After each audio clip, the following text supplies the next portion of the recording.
We go ugly early, and we're going to rip the Band-Aid off, good or bad. I want people to see us as people, as like you and me, and not this big shiny glass building on Bayfront Parkway. When we were open and honest and transparent, and we were just real in ourselves, the media supported us. While at Gulf Power, Jeff Rogers built trust in the darkest hours, hurricanes, outages, price hikes, showing that when you reveal the people behind the power, you restore more than electricity, you restore hope. Today, he brings that same philosophy to buzz marketing, helping businesses spark conversations and word-of-mouth growth. How do we build a creative strategy and a media strategy to get people to talk about their products and services? Once you can get people talking about your product or service, that is exponential. What's up, everybody? Welcome to Building Pensacola. Today, I have with me my good friend, Jeff Rogers. Jeff, welcome to the show. Thanks, Zach. Thanks for having me, man. I am excited that you're here. Tell everybody a little bit about yourself and buzz marketing. Well, I'm married. I've got two sons who live in Nashville. One's a professional musician. The other's a corporate boy, man of faith, and love this chapter of my life right now. Buzz marketing and being an entrepreneur has been spectacular. I feel blessed to even be here talking about, to be able to communicate a little bit about growing the business. Yeah, it's been a blast. Tell me the single wildest story that happened while you were at Gulf Power. Okay. Yeah, there's a lot of wild stories. Some of them I can't tell you. Some of them I can. Probably the most recent wild story was in 2017 following Hurricane Michael. And we had a pretty big team of communicators, internal and external. And they sent a couple of us to, well, one guy was already embedded in Panama City, but since it was a direct hit there, we sent me and another guy, Gordon Paulus, went to go help. And Rick, who was there, was taking care of all the local media, and they wanted us to help with the national media. So, I mean, it was crazy, but I was talking with every single major network. Yeah. Sometimes with a camera with us, walking through a transformer area where they were, preparing these to go take them out and install them. Some where I was, at a desk with phone on my head and looking at notes and talking about how many people's power were restored. And I remember we drove through Mexico Beach at one time, and that place was just devastated. There was actually a house that someone pointed to that had been picked up off of one side of the road and set down on the other. And then other houses that were just decimated.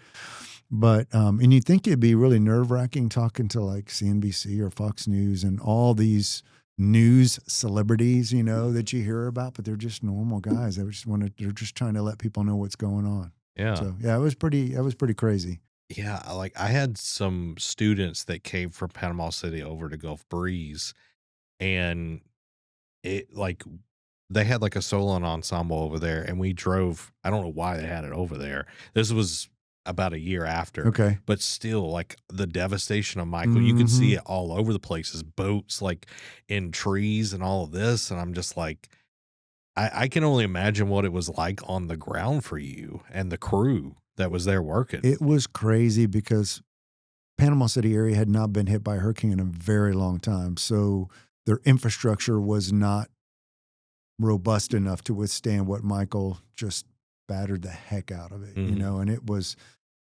for us at Gulf Power, was snap poles and wire down everywhere. And in some places, like total rebuilds of the infrastructure. It was so bad.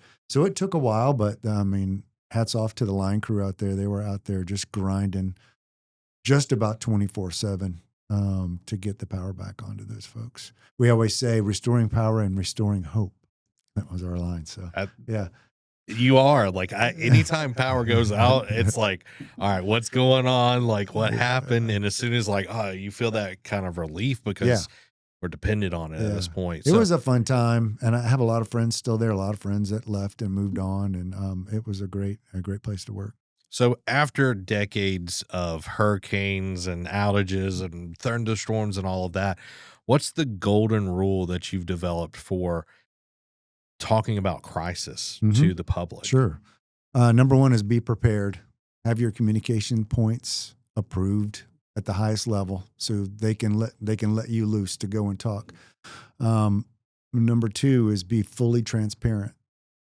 So if it was something bad, you didn't want to sit on it, because then you'd be accused of covering up. So my mentor there is a guy named John Hutchinson when I first started back in '08. And he's like, we go ugly early. We're going to rip the Band-Aid off, good or bad.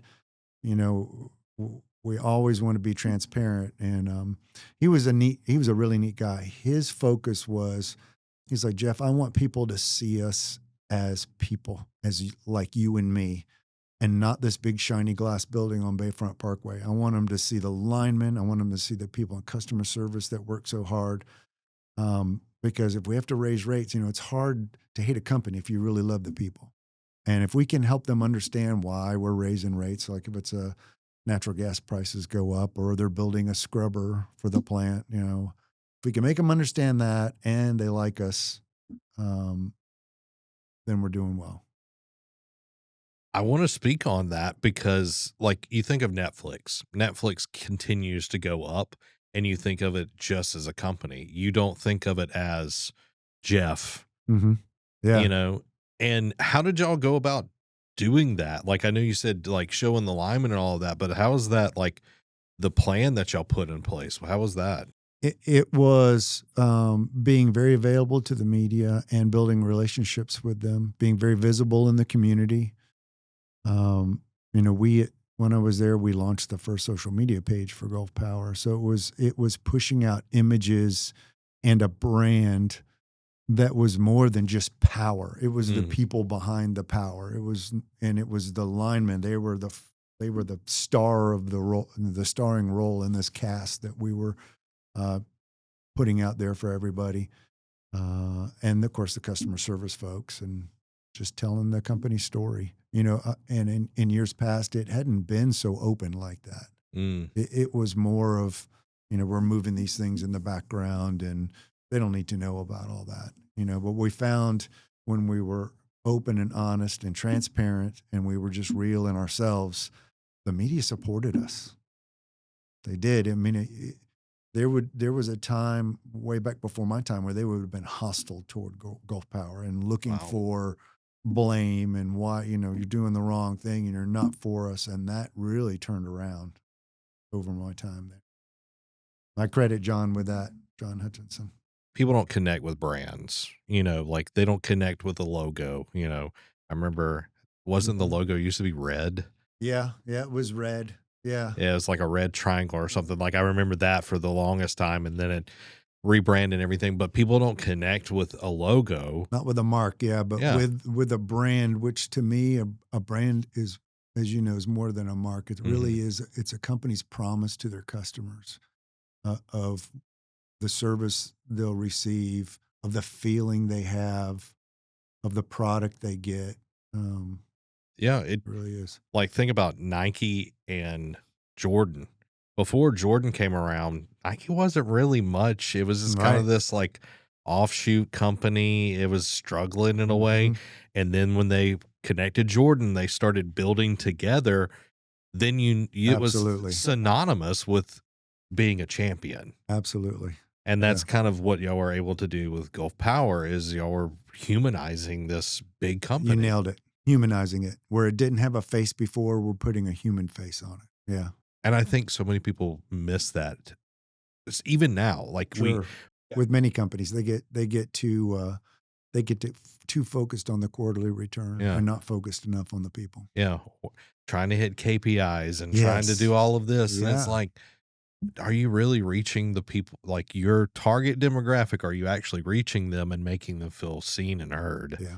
And I feel like that's something that is difficult. But speaking of something difficult, how can you stay calm and communicate with somebody that's already angry at you? They've lost power. And as soon as people lose power or water or anything that's of necessity, they start getting angry. And the longer that goes, I remember getting hit in Ivan. It was weeks before we got power up in J.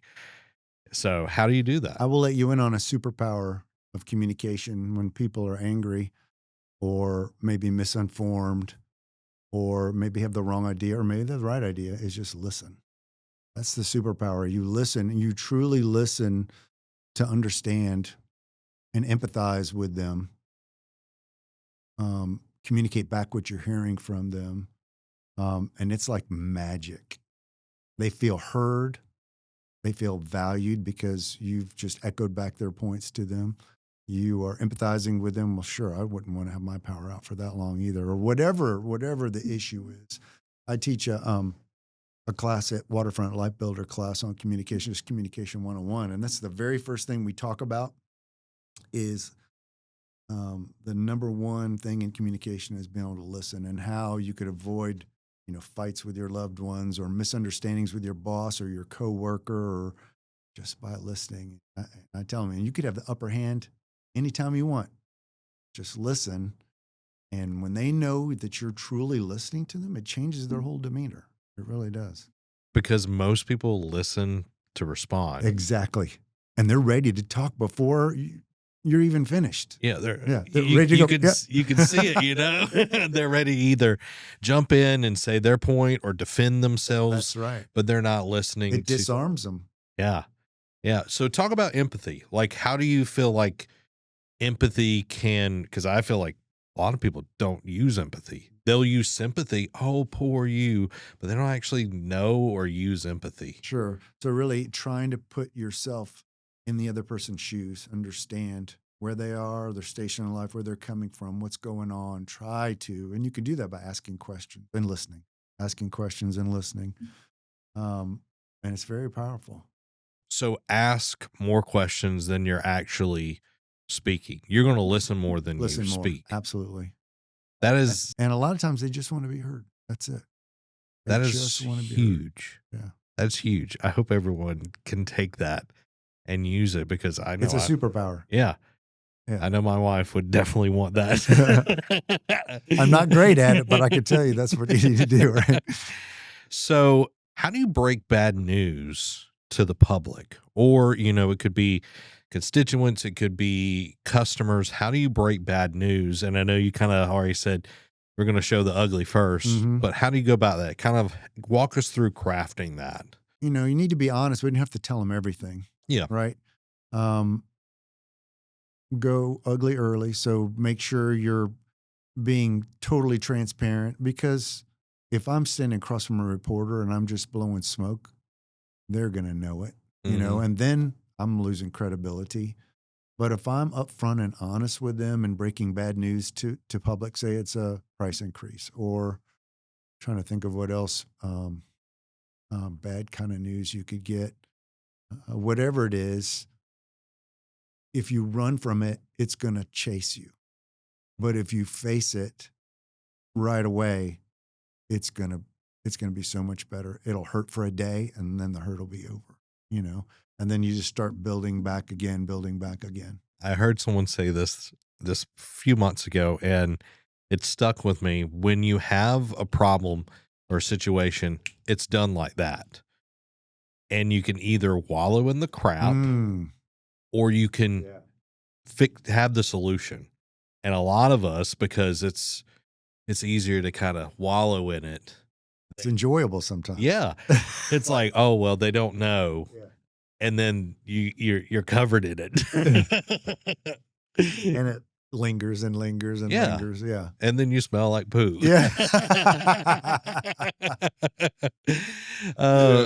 So you've left Gulf Power, a high-paying job, rock solid, to launch your own marketing company, Buzz Marketing. What flipped that switch? What made you want to go out on your own? It's a long story, but I'll try to shorten as much as I can. So when I first started in the advertising agency world was back in '88, and I came here. I'd been interning at E.W. Bullock Associates and started working with them. And I looked around and I was thinking, I wonder if I could do this. I really admired the boss, Ellis Bullock, and I thought, if he can do this, I wonder if I could do this. I mean, I can learn this stuff. I wonder if I can. And then kind of life happened. I got married, then kids came, and you need that security. You think you do. You really think you do, because you get pushed into you over and over and over that you need security of a job with healthcare and insurance and all of that. Um, but I think it sat back on my shoulder back here, just kind of on pause. Another dear friend of mine, Lisa Leiter, she was Lisa Long at the time. She was at Cox, and we would talk and laugh and brainstorm about doing things on our own. And she always was an encouragement to me. Now, when I left Gulf Power, I went and worked at Covenant Care for 2 years as the marketing director, which was really great. It was in another industry. I got to refine my skills. I didn't have a full team. You know, I had an agency I worked with outside. Um, but so encouragement, I was kind of fed up with the corporate mambo jumbo, you know.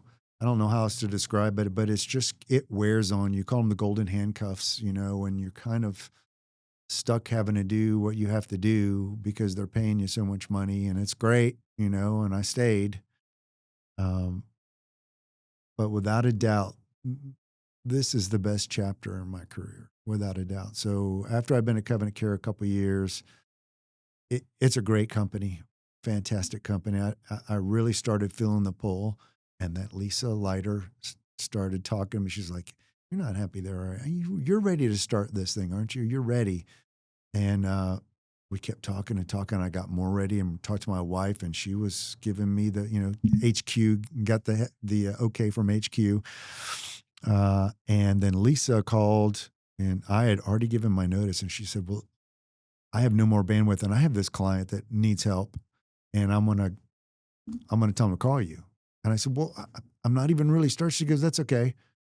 And I think I had no, I had like a month left or something like that. It was Pensacola Mardi Gras and Danny Zimmern, and great folks over there running Mardi Gras. So I helped them with PR and digital marketing, and helped give them some social media advice and consultation. And that was really one of the first things that got me started. And it was a meager first year. I think it started in May 4 years ago. But the second year, it just kind of exploded. It just really was more than I ever thought it could be, you know? So what took you from year one, meager, to explosive growth? I guess it was maybe people hearing about it, you know, and having a need, and hearing that's what I was doing, you know, basically taking my 30 plus years of experience and bringing it to bear for my own company. Uh, and I was fortunate enough to had a lot of networking along the way in my career, you know, either at EW Bullock, which I was there for about 11 and a half years, or Gulf Power, where I've networked a lot and met all the media, you know, developed really strong relationships with them, that I got seen a lot on TV and heard on the radio or read about in the newspaper, that my network really flourished. And that really has, I think, most, just about all the business I have has been referral to me. Yeah. I don't really do any of my own marketing. I mean, even don't go look at my Facebook or Instagram pages because they're old. My LinkedIn is old. I just did a 2 week or 3 week late post for my 4 year I anniversary. saw that. I saw that. Congrats on 4 years, though. Thank you. Yeah. Knowing that your network has been a huge part of it, and getting people talking is your mantra, that really helped kind of jumpstart your new company and everything. So tell me about like how you've gone around the digital ad side. You're more of word of mouth marketing. I know you do digital ads, but how does that I work? do. You do. Yes. How does that work in 2025 when digital is like pushed so hard? Sure. So our whole thing is using whatever, you know, take all the channels from the most traditional to the most advanced digital. And for this client, what is most appropriate, and how do we build a creative strategy and a media strategy to get people to talk about their products and services, whether it's talking about it online, in person at the water cooler, or whatever it is. And to me, once you can get people talking about your product or service, that is exponential. That's where it takes. Now that's almost like there's a testimonial at every water cooler about this product or service, all over the city if you can do it right. And it's very powerful. It's way more powerful. Say they get hit by a digital ad or a Google search result or a billboard over here, and then they hear Gilbert over here at the water cooler just raving about his new Land Cruiser or whatever. They're like, man, I saw that ad, and now he got one. Oh man, and he loves it. I want to go see it. Now I want to go see it, or wherever the product or service is. The testimonial at the water cooler, like that hits me because I do testimonials all the time for different clients. Mm-hmm.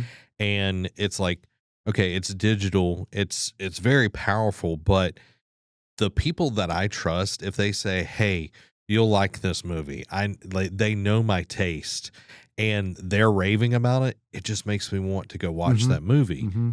And having that word of mouth, that buzz marketing, like it clearly helped your company getting referrals, connected to you, and now you're helping your clients with the same kind of marketing. You know who did that really well was Covenant Care, and they were doing it before I even got there. They end of life care is something that is a very it can be a very powerful and moving experience if you have the right people in place, the right nurses, the right caregivers, and people talk about it. They talk about how beautiful it was because they're so scared about how life will end for their loved one, their grandma or their mom or dad or whatever as they get older, or somebody with cancer or whatever. The unknown is very scary. But if there's somebody there shepherding them through there, and they all want to talk about it because they ask, "We're so sorry. Tell us what happened." Well, Covenant Care came in, and it was such a beautiful ending for Grandpa.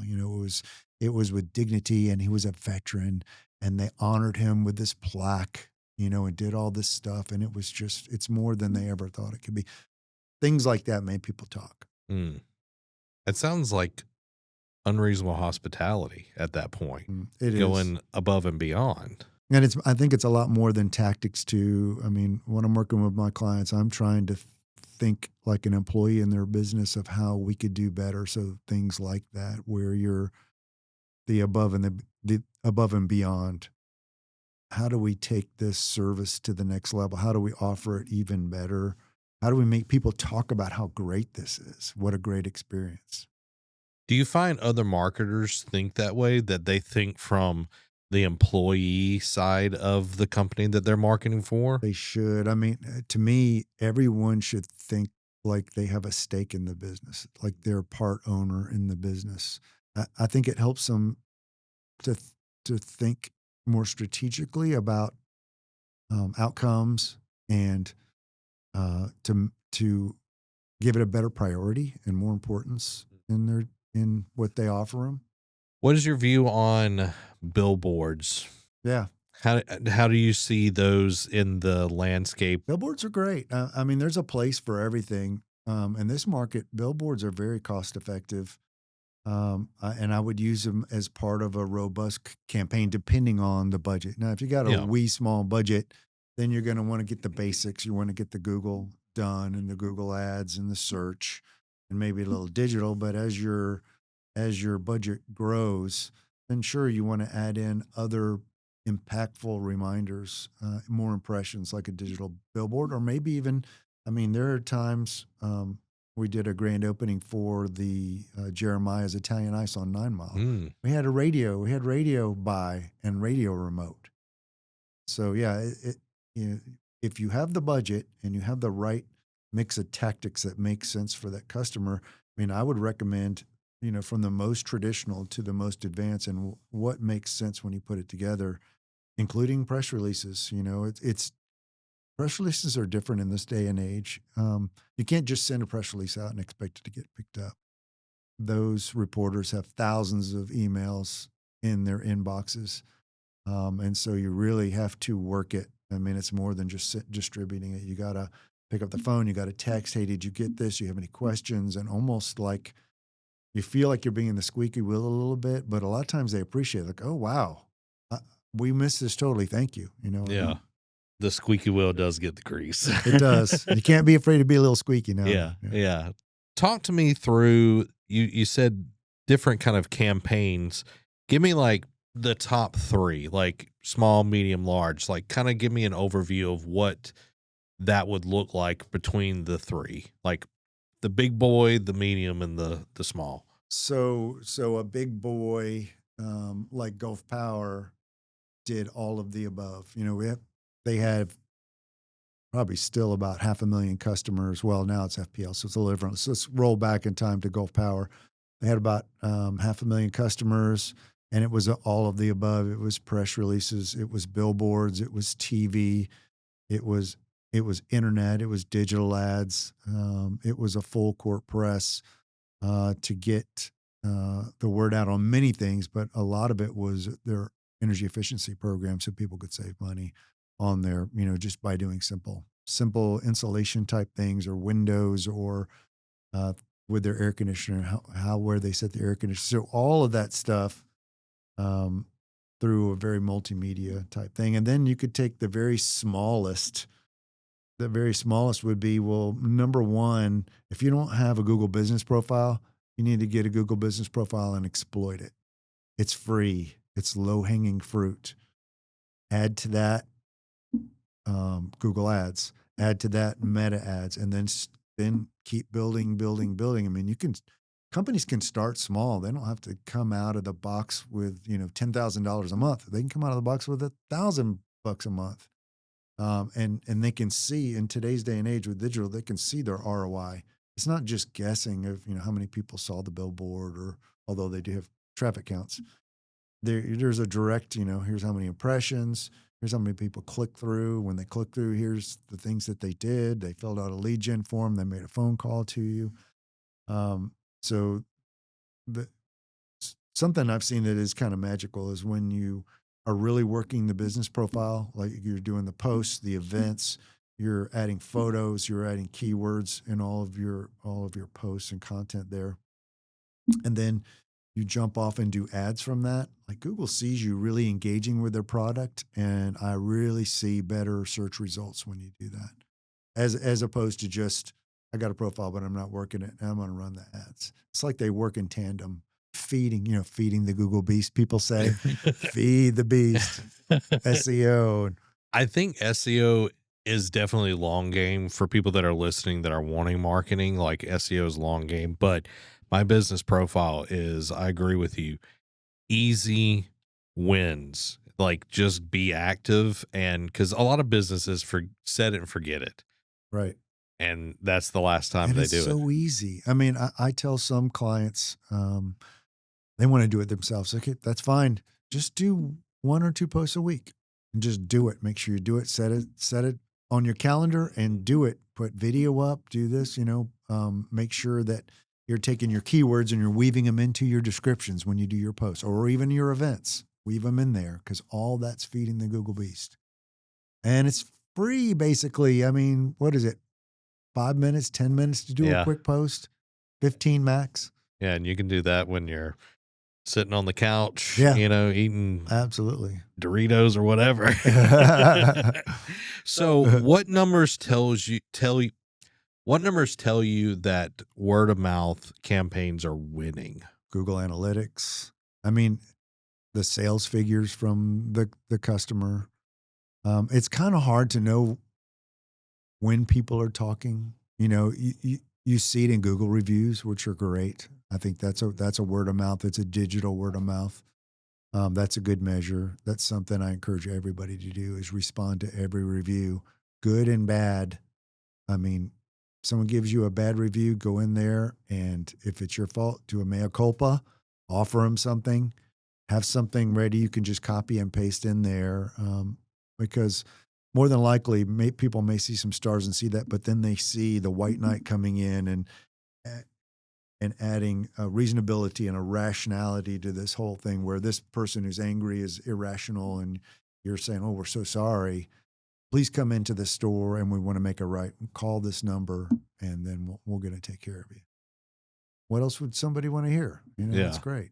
Yeah, because it deflates the angry. It's getting the ugly out there, but it's like, hey, okay, we're taking responsibility. We're being adults here, but we want to solve this. We want to be humans and not just, oh, we didn't see it. And I think that's big because a lot of people kind of want to turn a blind eye at times. Maybe not out of malice or anything, but so much going on when you're running a Hmm. Hmm. business. It's like, someone's angry on Google. And it's like, are they real? Or are they just, Right, right. And treat them like they just walked in your store angry. yeah. I mean, listen and ask questions and empathize, all that same stuff, except you're doing it digitally. You're just answering them there. And you can, I've seen over and over and over where it was a misunderstanding and you convert that person back to being a loyal customer just because you got on there and did some splaining in the review. Lucy, you got some explaining to do. You're too young to know about it. Oh, love Lucy. Come on. I watched a ton of Lucy growing up in Awesome. old shows. So talk to me about Pensacola Egg Fest and 1 Million Cup. These like local events. How do you go about like marketing and getting that like flywheel just kind of spinning and then getting on its own? Sure. Well, let's start with Pensacola Egg Fest. That was conceived, gosh, it was 11 or 12 years ago now by Lisa Longleiter, Gerald Hall, and Doug Jolly. And they wanted to put together a foodie event that raised money for local charities. And we're getting ready to crest $1 million Wow. of gifts in that 12 years that we've been.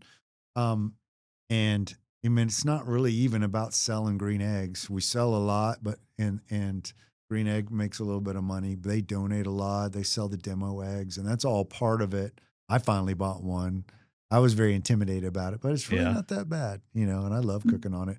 But it's really about, giving back to important things in the community, like Pace Center for Girls or Manna Food Pantries or Pensacola's Finest Foundation, to name a few. When you get to a certain level, like being philanthropic, supporting, Dave Ramsey talks about this a lot, is like having a plan for your giving as well. Like, how does that kind of like giving of your time, giving of your money, your skills, whatever it may be, how does that work in with like the way you view business and life in general?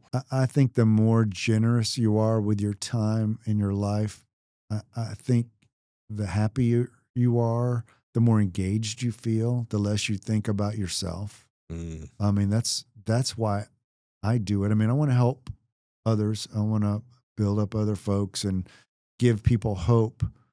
But man, what it does when you put the focus on somebody else and try to help them, it really is a game changer in life to your mental state and how you approach things. You just kind of hit something for me. It's like, people deal with anxiety. I've dealt with anxiety and all of that, but a lot of it is thinking about, oh, me.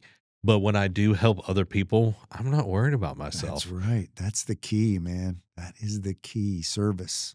I'm in Rotary too. I just became Rotary president at Five Flags Rotary. Congratulations. Thank you. And that's our motto. That's Rotary's old, longstanding motto is service above self. Mm. And it just says it all. Service above self. You're pushing yourself down and serving others. And you nailed it. I mean, the anxiety really is looking inward, right? And when you look outward, it tends to just kind of go away. Yeah. Yeah. Well, and I'm 35, but like a lot of people my age and younger, like anxiety is a pretty big pandemic right Absolutely. now.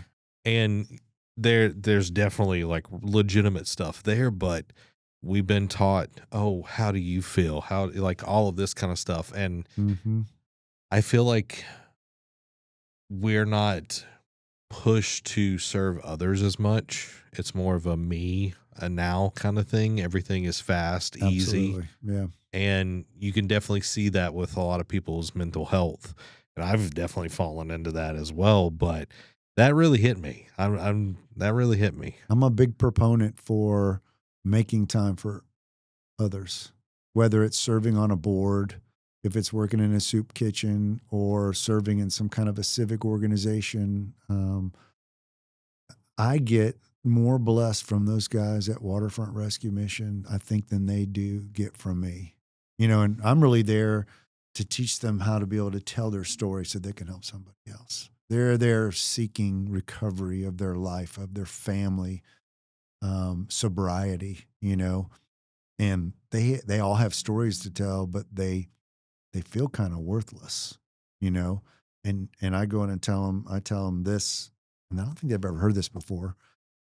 I say, all y'all have different fingerprints. Y'all look different. You sound different. I said, God created you uniquely for His purposes, and He knew how bad you were going to be before He created you, and He still created you. And they kind of look, their eyes get wide, and I think they have maybe sometimes for the first time a little hope that maybe I am worthy of something. Maybe I am usable for some. Maybe I can have purpose, and they do. I mean, and by the end, like I'm teaching a couple classes next week, and then we'll do a couple more. By the end, we take them through the communications one-on-one stuff, like a cover letter. It's all kind of a ruse to get them to talk about themselves and tell their story. Elevator pitch, to them standing in front of the class and telling their whole story, from dad killed mom when I was 6, that kind of story. And then make the hair stand up on your neck.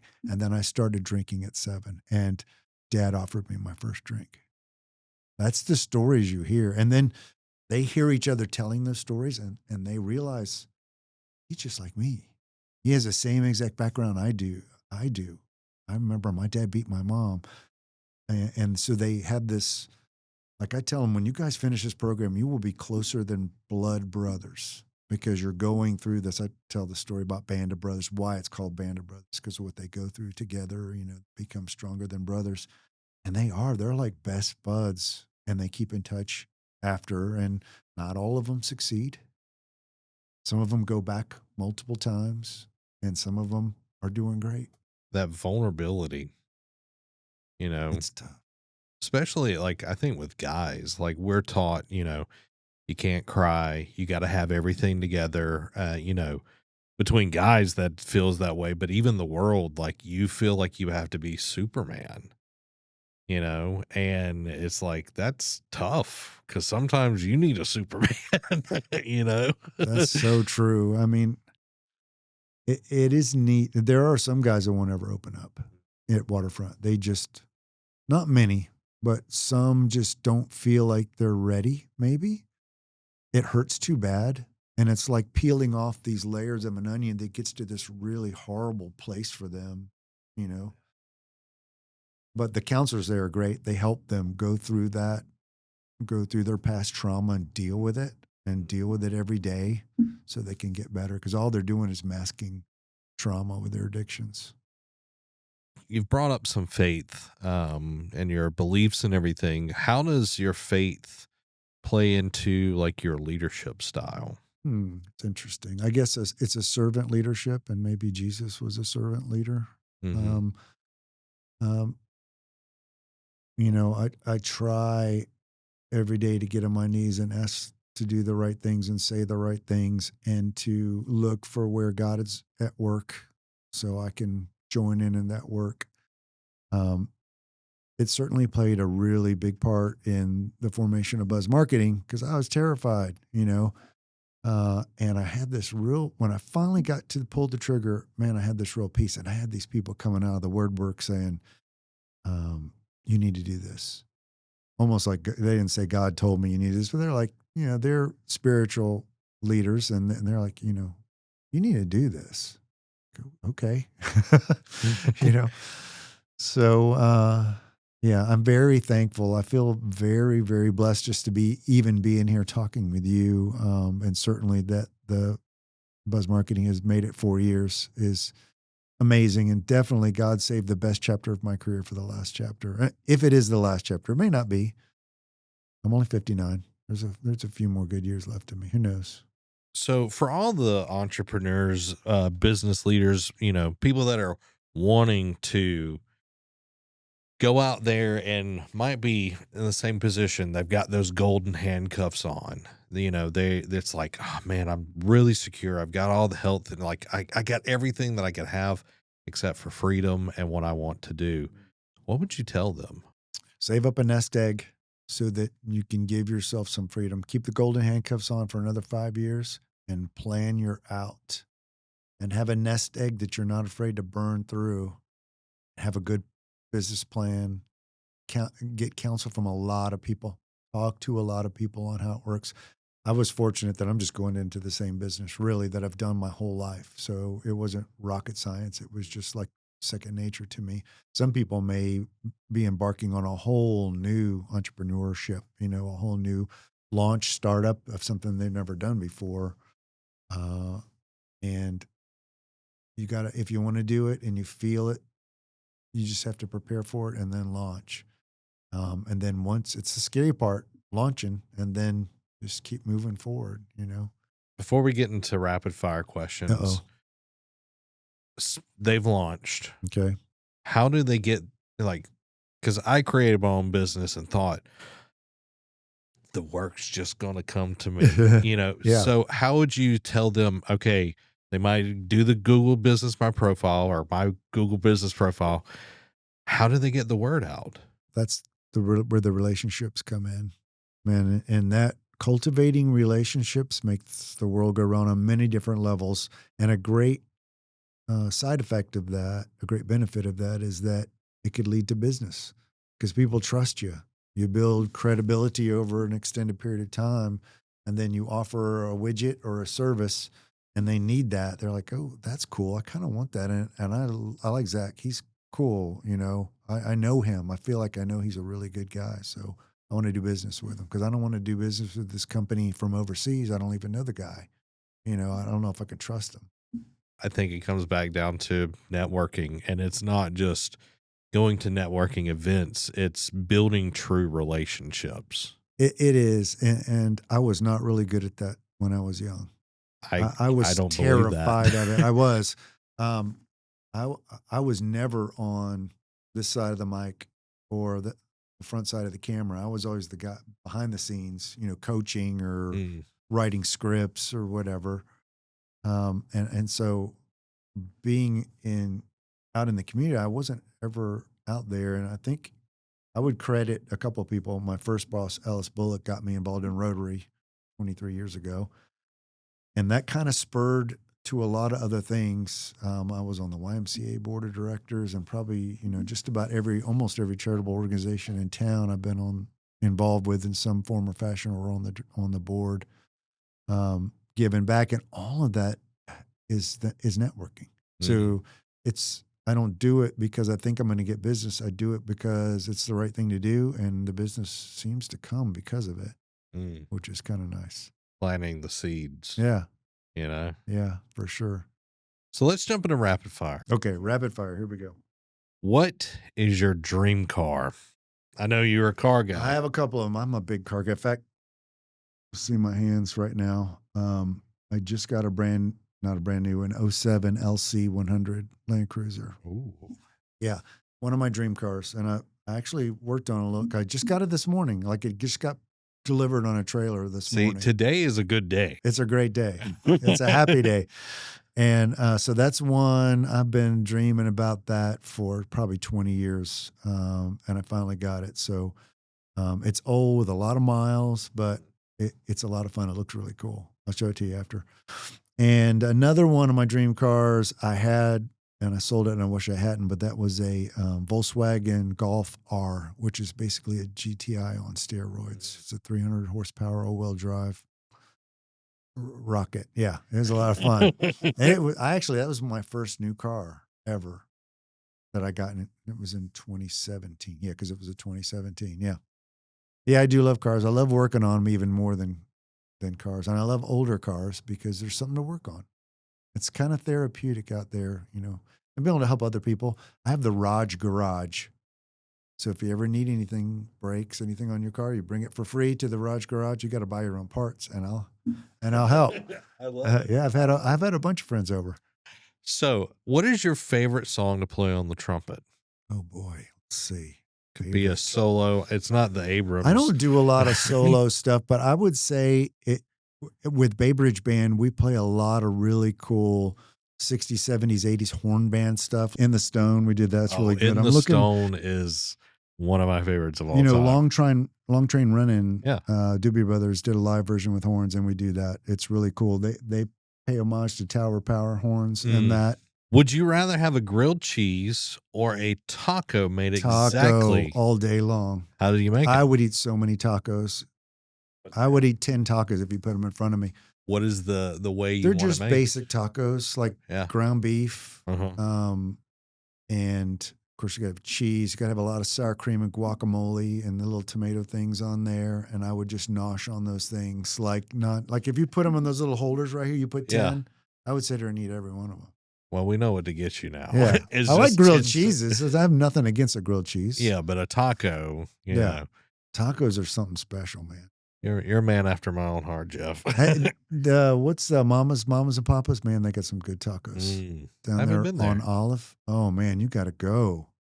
It's crazy good. They got a puff taco that's on its side and like a fried shell with this yummy ground beef hanging out. Oh my gosh, it's so good. And it's cheesy yumminess on top. Yeah. So if you had one recurring line from a movie that would be about your life, what would it be? Snakes. Why'd it have to be snakes? Indiana Jones. Yes. There's a snake around every corner in life. There's a problem around every corner in life. So it doesn't matter what you're working on. There's going to be a problem you have to solve. There's going to be a snake crawling at you. What am I going to do? Am I going to cut its head off? I'm going to run around. Am I going to catch it and release it?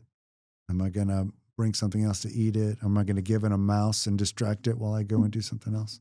Snakes. Why'd it have to be snakes? Going to capture it and grill it up. That could be. They taste like chicken is what I've heard. That's what I've heard too. And maybe we'll make a snake taco.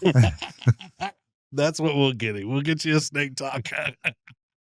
If you guys find me a snake taco, I will definitely eat it. Jeff, what is your favorite book that you suggest entrepreneurs or someone that's looking to be better at business? I don't know that I have a favorite book off the top of my head. I can tell you what I'm reading right now is a book by Logan Cannon. Okay. Maybe you've heard of him. He's a quadriplegic. He just wrote a book that kind of tells the story of his life. It's called The Wheelchair Pulpit. But he is an amazing young man. And I think anybody, especially people with disabilities, to be able to see his mindset and how he's overcome and how he's given his disability to the Lord and how he's using it now. Certainly people can find inspiration from that, whether they have a disability or not, especially if they have a disability. He's actually started doing blogs too and podcasts. He's doing his own podcast, and he's going to start having guests on there, other folks who are disabled, and be able to have conversations. And I think we found that there were like 400,000 disabled people in the United States, something like that it was similar spinal cord injuries. And as a place to start as a possible audience. So they're out there. And I think a lot of times you could get very hopeless and not even like, why do I even want to live if I didn't have the use of my arms and legs? But this young man is like mentally overcome that in his head, Logan Cannon, and is living a very full life. He's, going to school. He's got a job. He's doing everything you or I would do. He just, does a little bit differently. And it's a very inspiring book. His spinal cord injury came when he dove into a river that was shallow. And the way he tells the story, man, you feel it. Feel what he feels, like the crunch in the sand and being helpless, and who's going to come get me because I can't move and I'm underwater. And he was underwater for a few minutes. The bumpy ride in the ambulance and not being able to really feel anything and being conscious, awake. Yeah. It's very compelling. And then he tells about the barriers that were there that he had to figure out how to overcome. And he wasn't going to let anything beat him, from finding the best path to get to class at school from the dorm, and how and to fight for accessibility where there wasn't accessibility, which a lot of folks with disabilities have issues with being able to get the same access to things that you and I do. So that's what I'm reading. That was a long story for that one book. It's a good book, though. Powerful, though. Yeah. That's very powerful. Favorite Pensacola restaurant, and what do you order there? Oh boy, I got a bunch of favorite restaurants. Let me think real quick. Doghouse Deli is definitely one of my favorites. It's a staple. When I go there, I usually get the Hawaiian barbecue without a roll. It's fantastic. They like have a little pineapple and sriracha and barbecue sauce on top on coleslaw. It's yummy, but their hot dogs are great. They have a whole, menu. Their hamburgers, I think they have the best hamburger. They have Hamburgers are good. bacon-infused hamburgers. They smoke them on the Big Green Egg. Yeah. That's probably one of my top ones. I love sushi. Still am, I guess, a big fan of Sake Cafe. My buddy Wayan Samadi used to own it, but he sold it recently. And I hear he's maybe looking at open up a Japanese steakhouse up on 9 Mile Road, but we used to go there all the time. They just treat you like a VIP when you go in there, He would shove so much food at me, I would have to wheelbarrow me out. I enjoy Sake Cafe. That's very good. And I've had one experience with doing marketing for a restaurant. It was Bar Steak. I don't know if you remember that when it was downtown. It was fantastic. There's an entrepreneur that his name was Johnny, and he Masia, and he started it. And he was like a New York and Boston guy that had won all these awards, about in all these magazines, and it was fantastic while it lasted. But such is the restaurant business, they don't always just get to stay, unfortunately. Yeah, restaurants, it's tight margin, and depends on where you're at and all of that. But very tight. Yeah. Have you? There's a not new TV show, but it's called The Bear. Have y'all seen that? I've wanted to watch it, but I haven't. We just finished it. It's really good, and supposedly there's another season coming out next year. Yeah, I have to check that out. So, Jeff, where can people find you, and what is next? What if I don't want them to find me? Well, they're going to find you. It's like the Terminator. They're going to find you. So where do you want people to find you? They can find me on LinkedIn. On Facebook. Yeah, they can. All my contact information is on LinkedIn. That's probably the best place, and it tells kind of my history and where I plug in the community and all that. So if someone wants to have Buzz Marketing market for them, how do they go about that? Go to LinkedIn and hit me up with a DM on LinkedIn. That's probably the best way. There's that episode, everybody, of Building Pensacola. Make sure to like and subscribe. Leave a 5-star review on podcast services, because anything other than that is bad. We don't want that. Gotta have the 5. Gotta have the 5.